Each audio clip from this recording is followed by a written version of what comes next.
Welcome back to the channel, and I think you've probably already established that the first job today is going to be starting to fill these beds. All the prep work has been done. You can see Duncan here bringing me some cardboard ready to put in the bottom of these beds. And actually, we'd forgotten that we had so much cardboard saved. Not entirely certain what we were saving them for, because until a few weeks ago, I had no idea there was going to be any type of expansion anywhere that we would need it. So really pleased to be getting rid of that.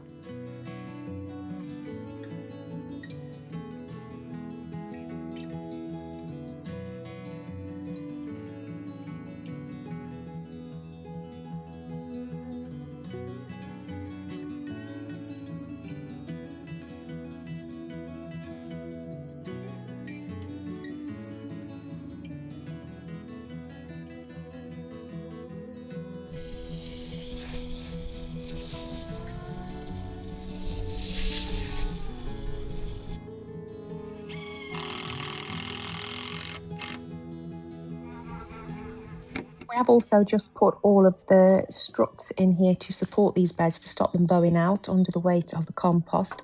Decided to do that after I'd put the cardboard in because that does make this job a little bit easier. But now that this is done, we're all prepared and it's time to get on with the manual labour. And this manure, well rotted down, has come from in front of the horse stables. Duncan has just brought this round for me, and I'm going to be putting this at the bottom. Now, it's a little bit claggy because obviously it's been very wet recently, so all the drier stuff on the top is now mixed in with wetter stuff. It will be okay in those beds, and all I'm going to put on top of this isn't actually compost. I'm going to be putting some topsoil on top for a little bit of additional structure, because there should be plenty of nutrition for the cut flowers in this. But this is heavy work. Right, let's not put any more in. I also want to be able to lift it. Oh, it is heavy.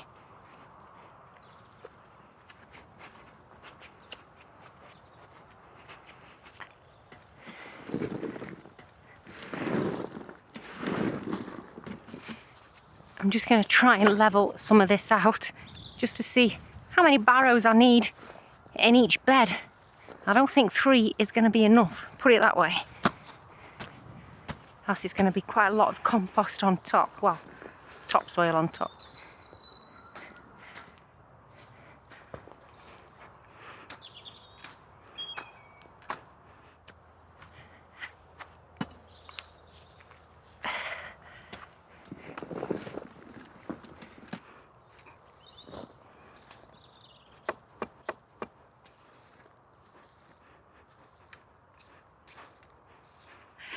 I'm absolutely exhausted. It took more than a minute to get that done, and I have to admit, I keep questioning my sanity because the vegetable garden is ready for a new growing season, and yet once again, right at the start of the growing season when I'm starting to get busy, I have a harebrained idea to cause myself more work and a big expansion. But that said, I am really excited about this project. I cannot wait to see cut flowers here. As labour intensive as it was, 6 barrow loads in each bed, that isn't it, because we have yet to put the topsoil in there, which hasn't been delivered.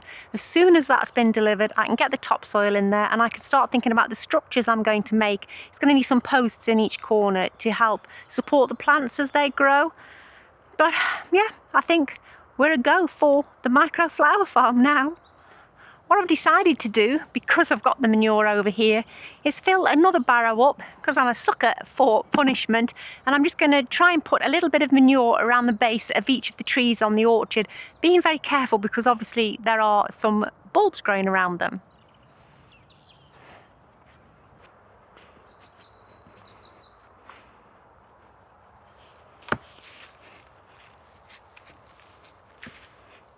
I'm glad I've got my rubber gloves on because it's probably easier to pick it up actually and just place a little bit around the base of each tree. That way I can avoid the bulbs that are coming up.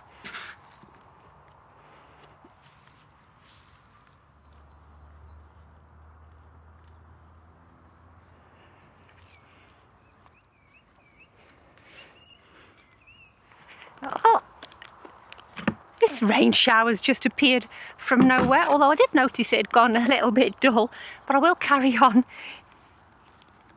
while I'm already out. Hopefully it won't last long. We've been blessed with some lovely weather the last couple of days. And what I'm also blessed with is stunning blossom on this almond tree. It is absolutely gorgeous. Oh, and it smells divine. Now, if we get any frost forecast in the next few weeks, I will actually put a fleece around this, because obviously I want to get almonds and I don't want the fruit to be damaged. Although, to be fair, it's so pretty. We can forgive it if all it is just a blossom tree for us. But it should be a fruiting almond. It's gorgeous. I've no idea why these tete-a-tetes around this tree have all flowered way in advance of any of the others. It makes no sense whatsoever. It does also need the grass trimming around these trees. The next area that I really want to tackle, I cannot leave anymore, is this really messy bed. Now, if you remember, this is my very original bed that I grew in right back in 2023. I thought I was having a complete veg patch in this bed, but last year it was just a cut flower bed, and most of these things here are just dead bits of the cut flowers. I think these are cornflowers. Now, I had been leaving everything in here for the ladybirds and other insects to overwinter, but what I've noticed are a lot of ladybirds moving about the garden now, so I don't think they are hibernating quite as much as they were. So I'm just going to take these down. What I will do is just leave these in a pile somewhere. I won't actually compost them, so if there is anything slumbering inside one of these hollow stems, they'll be able to find their way out safely anyway.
Well, that was harder work than I thought it was going to be.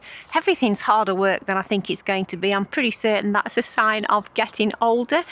But I'm really happy with it. It's not perfect, obviously, but it is okay to be doing what I'm planning on doing with it again this year, which is probably more wildflowers that I can still pick from for little filler flowers in my bouquets. But I did like seeing it here last year, and I'd like to get different varieties, more things in here than just predominantly the cornflowers.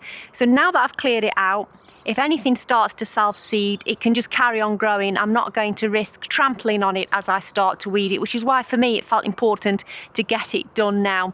That's not the only thing that I've just had a little clear away from as well, because I've also just tidied off this little area at the end, which is my bit of a herbery. And I'm really excited to realise that there's some lemon thyme in here, because I didn't know that was planted in here, and it looks so healthy. I think I might cut some and take it in the house tonight. So I've got some sage in here, I've got a curry plant, some chives, mint that's in a bit of a bucket, so hopefully that contains it. I've got some rosemary that seems to be doing really well. Oh, it smells so divine. And again, like I've just said, the lemon thyme. So I think that's it for today. I'm going to go in the house, have a bit of a rest, and I'll catch you back on the garden tomorrow.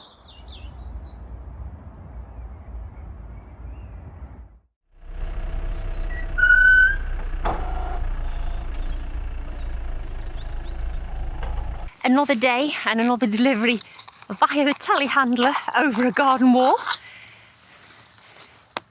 I'm unpacking the wood here, and this wood is going to be making the fence and some more raised beds here.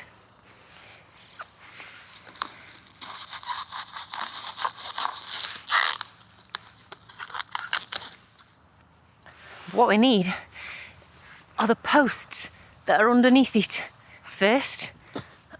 So I'm just going to sort them out so that we can get at what's under here. Now actually the wood that we're using to make the archway and the posts is only 3x2s, and that wasn't in that pile that he's just brought around, so I'm just bringing some. Oh, and Duncan's bringing some too. And one of the reasons that we're putting this fence in is because we have this tether line here which is actually quite loose.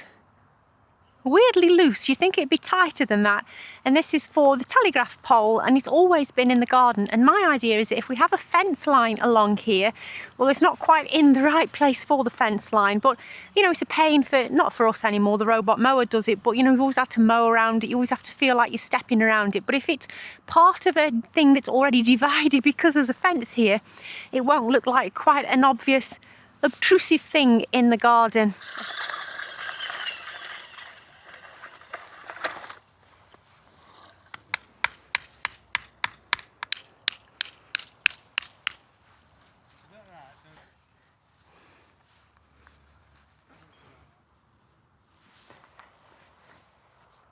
We did measure the gap across the middle here and then realised that directly in the middle of here didn't look centred to the lawn, and it's this lawn that we're framing. So we've eyeballed it, and this is where the archway is going. And Duncan is going to try and use the auger that he bought me for bulb planting to make some of the holes and see how it goes.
It's not finished yet, but I am absolutely thrilled with it. It is exactly what I wanted. We still need to make the trellis for the archway, and I need to make the flower beds here as well. But the whole purpose of doing this was to create the garden at the front of the house that I could have some more formal planting in eventually. Whereas then I can leave this area to be a little bit more wild and more paddock-like, although I'm still going to have the grass mown as short as it is. And I just love it. Now Duncan says this is how the garden used to be many years ago, and he's going to try and find me a photo because the garden didn't extend past this point. There was a fence here all those years ago. But I love it. I love looking through that archway towards the orchard. It just feels a proper and right separation, and I just cannot wait to get it finished. But it's going dark now. My mother-in-law wants a tea, so I'm going to pick that back up in the morning.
Now this area I've tidied off camera while Duncan was doing something else. Just tidying all the grass that was growing in all of the stones that mark this border edge. And it doesn't look very good, and something better will happen long term. But for this season at least, it's looking a bit neater than it did.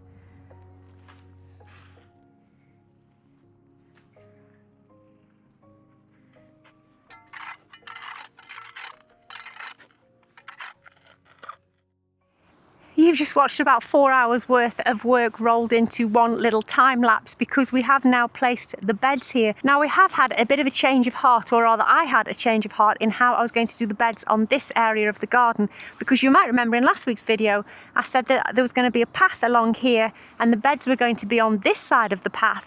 But actually when I walked out of the greenhouse, when I went to get the tape measure, and we'd already built the beds around the archway, I thought that actually it would look better if the beds were in a line here. If I wanted to extend to beds this side of the path as well, then I can do that in the future. But for now, I think I'm giving myself a lot of space to fill and work for my first season. So what we decided to do was just go along there. And if you're wondering why there's a gap here, well, in the future, when that is my kitchen, I'm actually thinking of having a door put in there to come out onto the garden this way, and then these will have steps up onto the garden. So I'm leaving that space there for some steps, and also I don't want tall things to block the view from the window out over onto the orchard as well. But all in all, I'm really thrilled with what we've done. The archway is looking magnificent,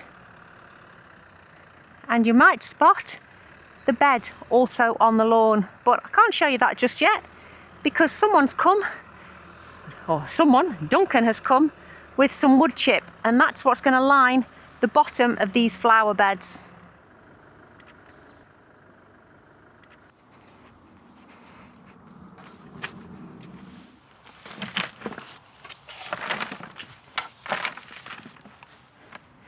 You get a real good look at the archway now, and oh, I'm so pleased with it. I'm so proud of Duncan. We make a good team. I'm just the foreperson though, of course.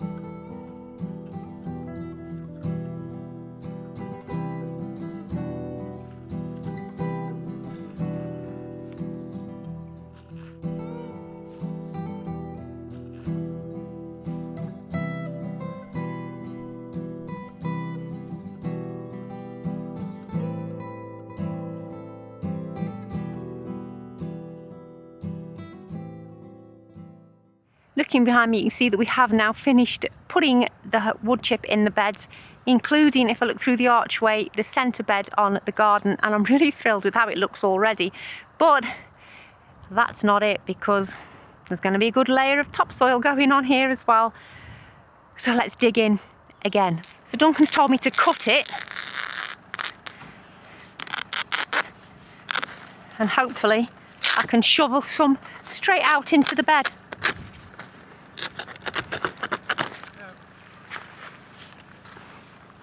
He wants me to use the shovel, but I definitely find the rake easier. I'm obsessed with using the rake for every job I can.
don't think the novelty of having yet another archway to walk under is worn off yet, and it probably won't for a long time.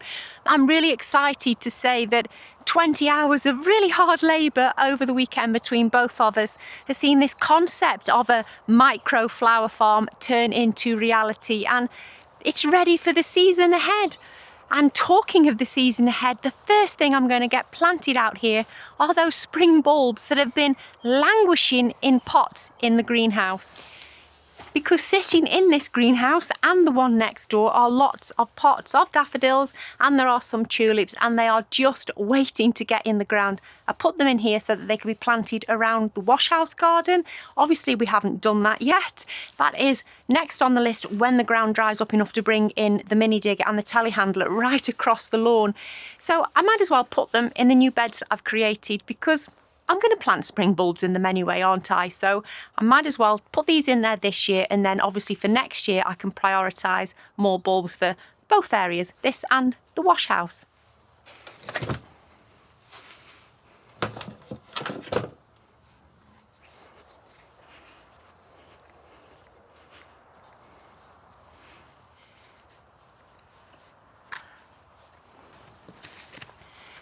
Now what I'm going to try and do is actually take them out of the pots. If that fails miserably with the first attempt, then I'm just going to have to try and sink the pots in the ground for this season, because there are roots coming out of the bottom of them. So I've got my hori here, and I have a little trowel, and I'll just see how easy they are to get out. Because obviously I don't want to damage them for this season either.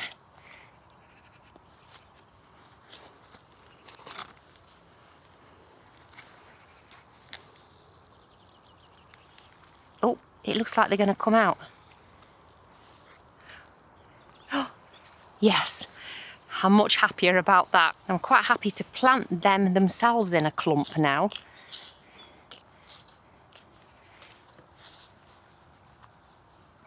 Let's see what happens if we push that in.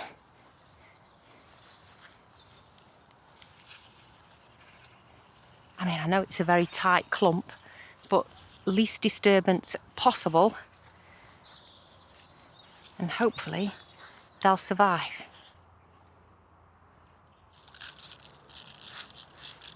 Oh yes, look at that.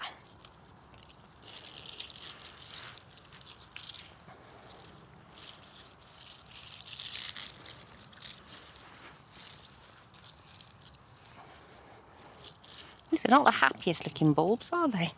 Not very upright. I'll give them a good water in shortly.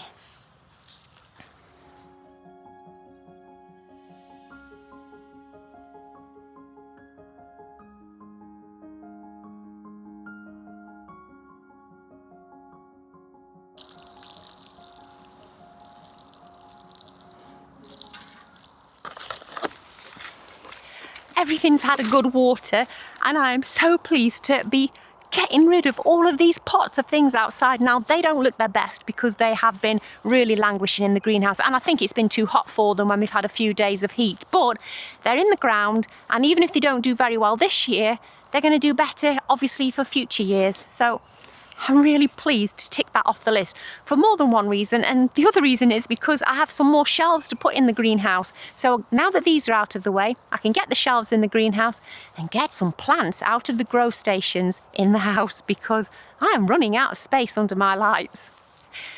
Now, another archway means another opportunity to plant some more climbing roses, and I have two here. They are the same variety, and it's called Zephyrine Druhin. I may have pronounced that completely wrong, so I'll put that name on the screen. This one was one of the bare roots that I ordered along with many other bare roots this winter, and this is one that I found at our local agricultural merchants, reduced to £4.50. Doesn't look quite as pretty as this one, but well, hopefully it'll recover and they'll do a really good job. A vibrant deep pink, apparently a prolific climber and a prolific flowerer.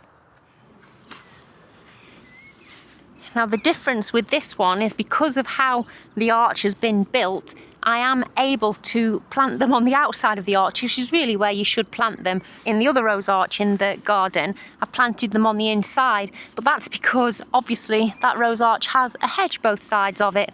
That is not going to fit in that hole. I'm going to have to go and get a spade and dig through the grass that's underneath here.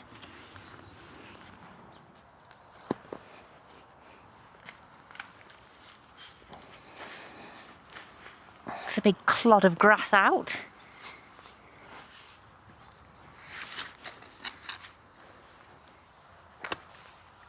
Now before we plant the rose, I will just put a little bit of manure in the bottom of the hole. And now I just need to plant it, and I'm going to try and do that from this side of the archway. I reckon it'll come out of here fairly easily because, as explained, it is a bare root, so it is only just waking up for the season. So I will plant it nicely. I've got some of the root grow. Can't get my hand in, so I won't bother. Put all this nice fresh compost around it first.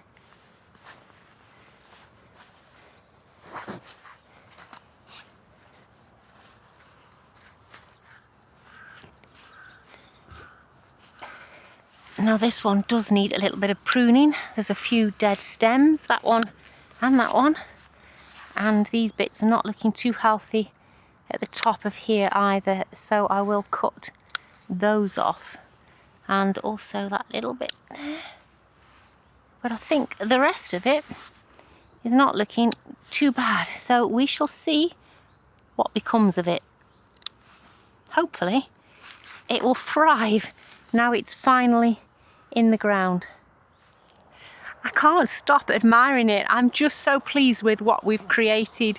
It has exceeded all of my expectations, and to get some planting started in there, it feels real now, and I am really looking forward to the journey this year into turning all of these new growing spaces into this micro flower farm. If you didn't catch So Chatty on Wednesday, we were talking all things tomatoes. I'll post a link to that video here, and then YouTube decided that you might want to watch this video here as well. But that's it from me this week. I'll catch you next week on So Chatty, and again back here next Sunday, where I'll be in the premiere live chat underneath my video from 7:45 to 8. Look after yourselves. I'll see you then. Bye.